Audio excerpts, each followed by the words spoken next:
concept of purchasing items in installments.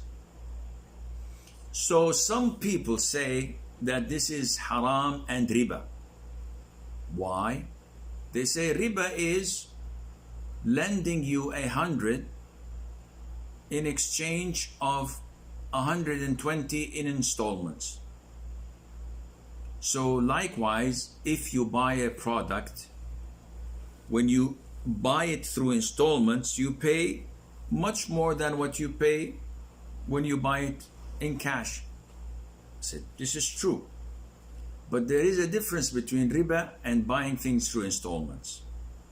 Riba is cash in exchange of cash.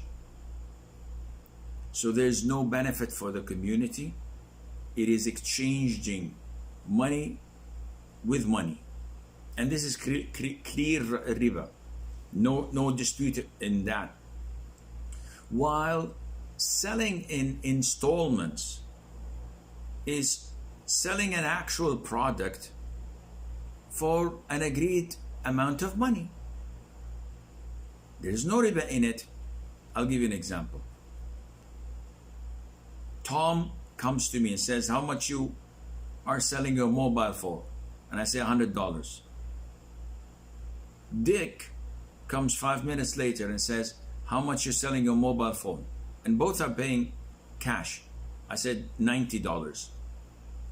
Does Tom have the right to object and say, why do you sell it for me for 100 and you sell it for him for 90? No, he doesn't have the right. This is my product. If I wish, I sell it to you for 1,000. You don't want to? Go buy somewhere else. That's your problem. So when Tom comes to me and I sell him the phone for $90 cash, and when Dick comes to me and says, I don't have the cash, so I said to him, I'll take $120 for this mobile, providing you give me $10 a month. And he agrees upon that.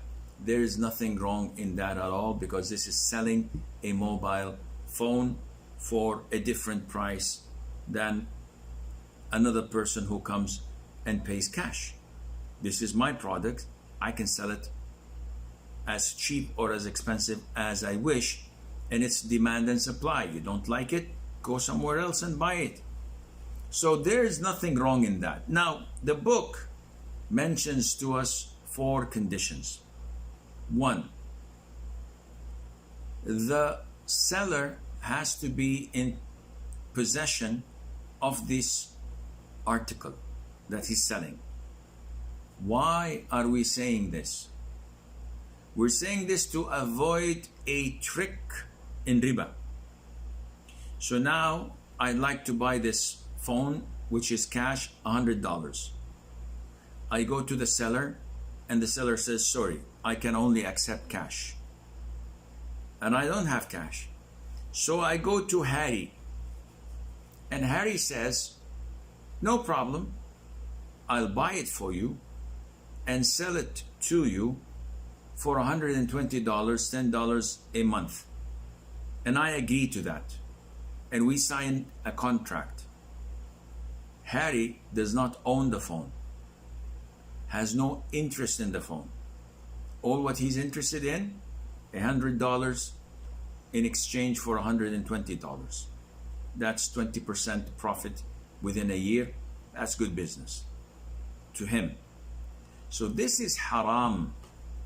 Firstly, because he sold me what he does not possess, what he does not own.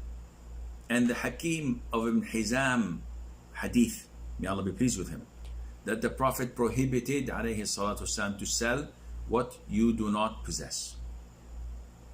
So by blocking this way, we close down the route that people dealing in riba use. A lot of the banks, even the so-called Islamic banks, use the same methodology. You go to them, you say, I'd like to buy this property there.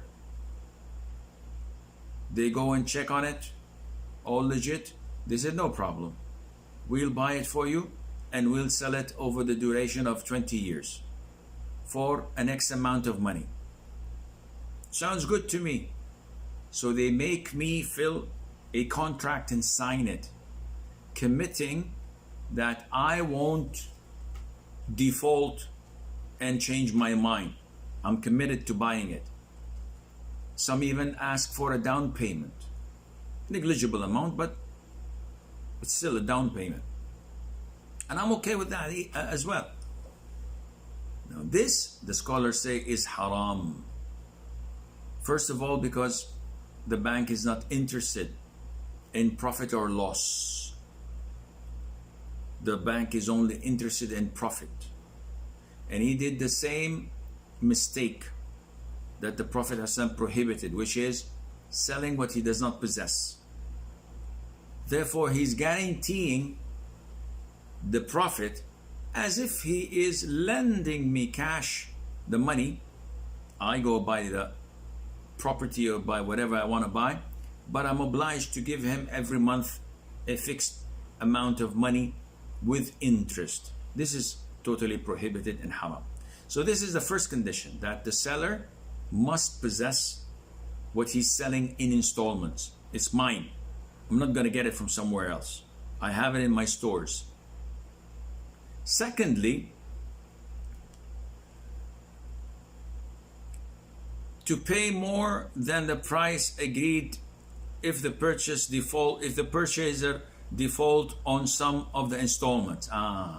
This means that the second condition is that we must agree on a fixed final price. Whether I default on payments or not, whether I delay it or not, this is beside the point. I agreed to buy your property that you possess for $1 million. It's a big mansion. And I'm giving you installments every year, $100,000. 10 years, we're done. 1 month or 1 year, I said, I don't have money. You have to wait for me for a while. If you come and say to me, okay, I'll wait. We all have suffered with the COVID-19 outbreak and our economy is down the drain. But instead of having the final price as 1 million, due to this lockdown and your delay in payment, it's going to be 1,150,000 grams. This is clear riba, and this is totally prohibited. Once the price is fixed before signing the contract, nothing can increase it, not even a single penny. So nothing is accepted, whether it's inflation, whether it's interest rate that's going up, whether this or that. The price is fixed and cannot be increased. Number 3, the buyer must fear Allah Azza wa Jal. So just because the price is fixed, this doesn't give you the right to delay payment and say, what is he gonna do? It's $1 million, $1 million. He's not gonna be able to add one single penny. So this year I'm not gonna pay it off. I'm gonna default. Maybe next year I'll pay him. This is haram. If you're capable of paying, you must pay on time, or Allah Azza wa Jal would punish you for that severely. Number 4, the seller may not retain ownership of the goods after the sale, so that we do not enter in a transaction of ina, which is a haram transaction and a trick for riba. What is ina? Ina is when you come to me and say, hey, listen, can you give me a loan? I said, nope, I don't give people loans. It's a waste of money and time. I give you a loan, I don't know when I'll see you again. And I would be freezing my money for nothing. This is capitalism. So in order to avoid this trick and this dilemma, they introduced a trick. So you come to me and say, listen, I need $100 in loan. I said, well, I don't have a loan, but if you wish, I will sell you my telephone for $120 in installments. So you pay me $10 a month for a whole year. How is that? He said, why would I do that? I said, okay, because then once you buy it for me for $120 in installments, I'll immediately buy it from you cash by giving you $100. So I said, this is what I want. I need $100 cash in my hand. And I'll give him $10 a month for 12 months. That's $120 for the phone. Sounds okay. Sounds fair and square. The transaction is done. Both will go to hell because of this transaction is actually riba. Your interest in selling and buying the phone is zero. His interest in buying the phone is zero. All what he's interested in getting $100 cash. All what I'm interested in is getting $20 on top of my loan for him by $100. And this has, by the way, many pictures and forms. For example, in parts of Arabia, some of the Arabian countries, and it's found hugely in the subcontinent, in India, Pakistan, and Bangladesh. I need money, and there's no one to lend me money. So I go to a rich man, and I give a rich man a proposal he cannot refuse. So I tell him, listen, do you like my house? He says, wow, man, your house is huge. It's a big mansion with an Olympic-sized swimming pool and a tennis court and a squash court and a bodybuilding room and a home theater cinema. Wow, this is heaven, man. So I said, listen, if you give me a $10 million deposit, the money is yours. It's just a deposit. I'll rent you my home for $5 a month. I said, you kidding? $5 a month, $60 a year to rent this mansion, when usually the normal rent is 100,000 grand. I said, I'm on, man. He said, okay, it's yours for 3 years, 5 years. And whenever you want to leave, I'll give you back your $10 million. This is totally riba. Because the loan is the $10 million. And the interest, the riba, is living in the house for free. So this is the interest one gets on such a big amount of loan, though they call it insurance or a deposit, and twisting the words and playing with it doesn't change a bit, doesn't change it a thing at all.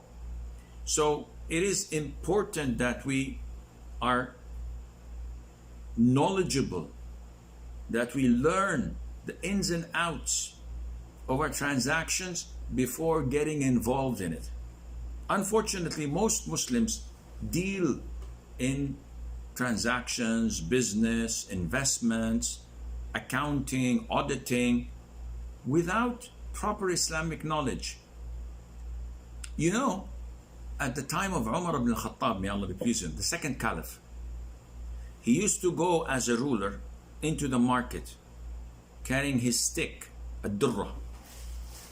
And whenever he sees someone who does not have knowledge in selling and buying, who does not know the meaning of riba and the different shades of riba, he used to hit him with a stick and kick him out of the souk, of the market.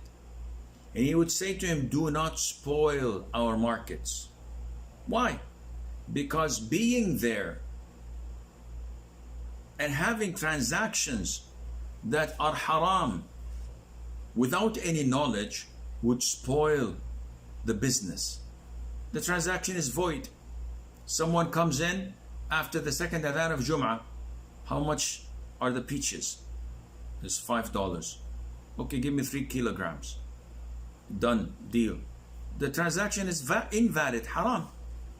After the second adhan, all transactions are void. I didn't know that, now you know. So you have to learn your religion, the ins and outs of halal transactions. The conditions, are they fulfilled? Is there any gharar? Is there any wrongdoing or transgression? Is there any riba in it? Is there any haram transaction that the Prophet prohibited, such as al-ina, which we had just described? This is a must for you to learn before you go into such